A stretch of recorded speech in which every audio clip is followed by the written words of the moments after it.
morning. I'm Trinity Mark. I'm Abby Forget. I'm Kenny Santos. I'm Tony. I'm Amelia Matt. I'm Jordan Hines. I'm Brianna Santos. I'm Kayla Derrick. I'm Alyssa Graziosi. I'm Tina Black. Good morning. It is going to be a pretty good day. Aaliyah Simmons is here. Stays with us today as temperatures will reach 91 degrees. Let's go to Ciara, who is here with today's weather forecast.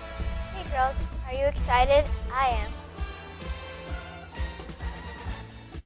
And this is the morning show on CTN. I was going to change. Good morning, Chargers. I'm Jordan Hines, and this is the morning show on CTN. Happy Charger Spirit Day. I'm Trinity Marks. Today is Monday, October 19th, 2015. In case you haven't noticed, it's cold. There was a frost warning last night, guys. Let's go right outside to Savannah for the forecast. Hi, Savannah.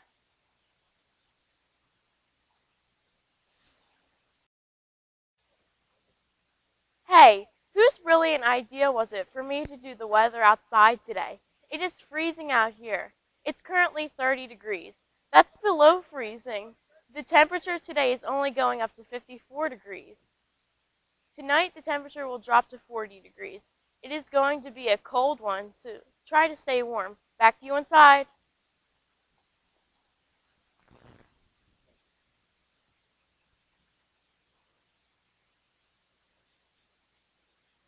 Thanks, Savannah. Lunch today is pancakes, sausage, and hash browns. I hope you like having pancakes for lunch.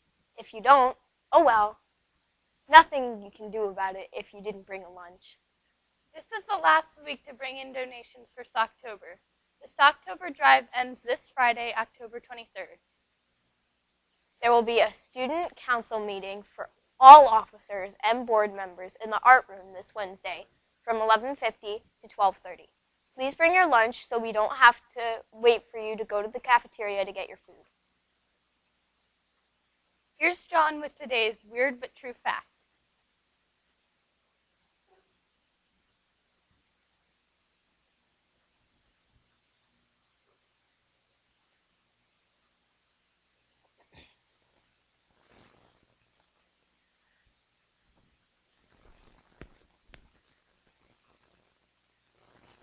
Hey guys, in the winter, a lot of people tend to just let their hair grow. Whether it's on their face, on their head, you start seeing a lot more hair. Did you know that the hair of an average human can grow up to 59 miles long, 590 miles long if it's left uncut? That means your hair could stretch all the way from Newcastle to Detroit, Michigan. And I don't think anyone wants their hair in Detroit, Michigan.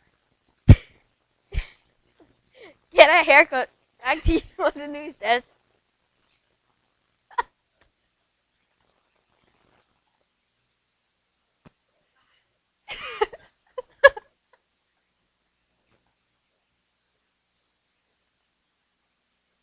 Thanks, John.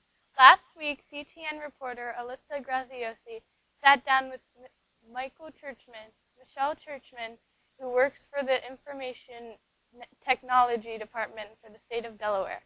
Alyssa asked her some questions about how kids like us can stay safe on the internet.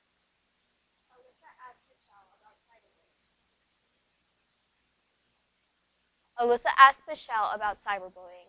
If anything we post on Instagram, Twitter, Kik, or any other social media is actually private, and about the best example she could give a kid who was sorry they weren't safer online. There is a lot of valuable information in this video that can help you stay out of trouble. The interview is about 7 minutes long, so teachers, if you can't watch it right now, please make sure that you show it to your students on our YouTube channel at some point today. That does it for us today.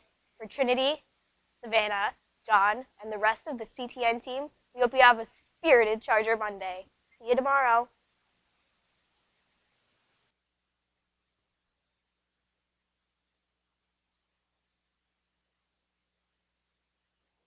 Good morning. I'm Alyssa Graziosi, and this is the CTN Special Report. I'm here today with Michele Churcman, who works for the state of Delaware. Good morning, Ms. Churcman. Good morning, Lucia. Thanks for having me. Can you tell us a little bit about your job and what you do?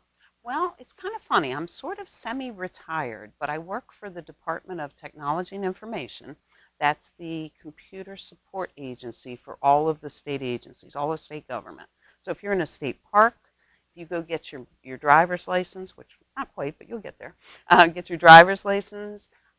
If you go get some help from social services, all of those organizations are part of state government.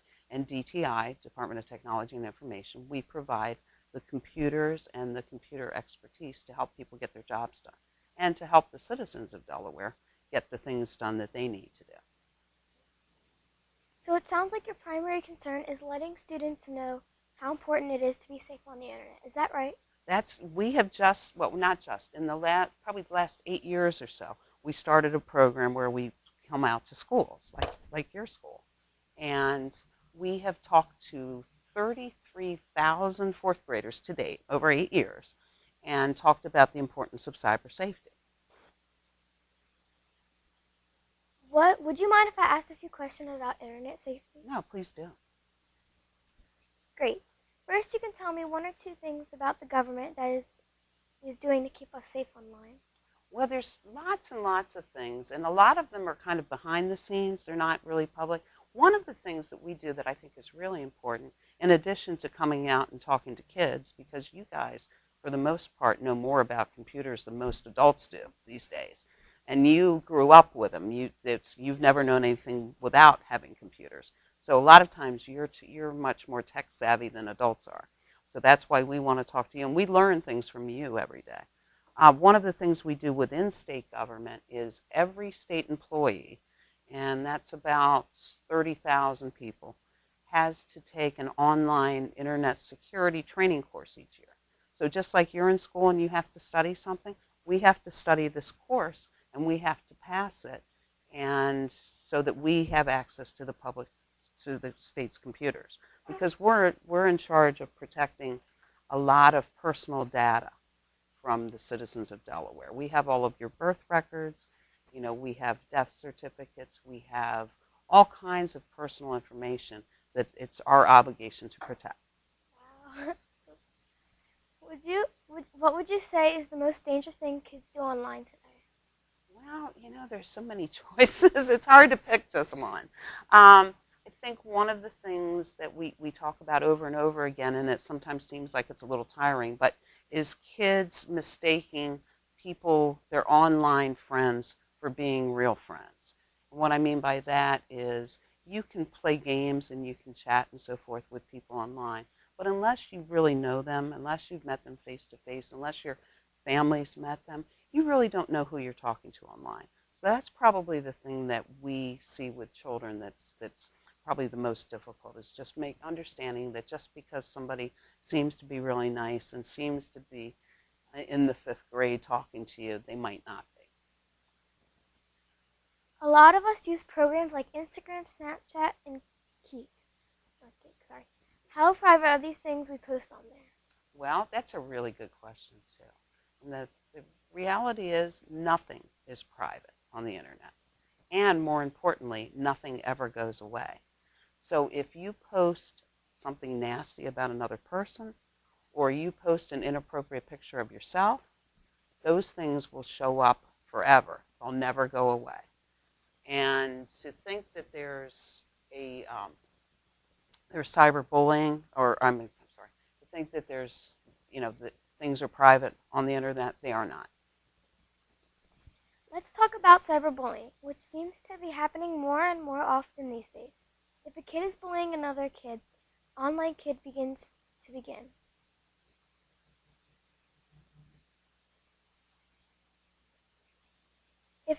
If the bully calls the police, what can happen? If the kid that's being bullied can call the police, what can happen? Well, there are laws against cyberbullying these days. Delaware has specific laws, as there are federal laws. So yes, in a very strong case, that person could be arrested. In a young person's case, they could be sent to a juvenile correction facility. An adult would certainly probably spend some time in jail. It's a very serious crime, and people used to take it a little bit more lightly. They used to think with kids, well, it's just kids teasing kids. And really, in a lot of cases, it's much more than that. It's the equivalent to having somebody beat you up in the playground. That cyberbullying can be that bad. That's pretty scary. Yeah, that's why we try to stress that and sometimes cyberbullying just appears to be gossip, and there's a very fine line between gossiping a little bit and being a bully. What story do you see as the best example of why kids need to be safe on the internet? Okay, I'll give you two examples. I'll give you one. One is the fact that occasionally, and there was a case not too long ago in the lower part of the state where a young person was talking to someone online, thought it was another young person, snuck out of the house to meet that person, and ran into a lot of problem. It was like a kidnapping type of thing. Okay. The second thing is for kids being responsible online instead of being safe. There was an example several years ago of a kid in a school in Newark, junior high school, who thought it was funny to be in his library computer session and to type a threat, and he decided to type that threat to say he was going to blow up the White House. Well, some people would say kids are kids, and that was just a joke. Well, the federal government, when there's a threat that goes directly to the White House, they don't consider it a joke. And all of a sudden, there were Secret Service guys and police and everything showing up at his school. And as you can imagine, it wasn't a happy day for him, and I'm sure it was a less happy day when he got home with his parents. Mrs. Churcman, thank you for taking the time to sit down with us today. I think we've all learned a lot about being safe online. Thank you for what you need to do to help kids stay safe. Well, thank you so much for having me. It was a great time. I really had a good time today. Own it. If you sexed and flown it, if you freaked dead and own it.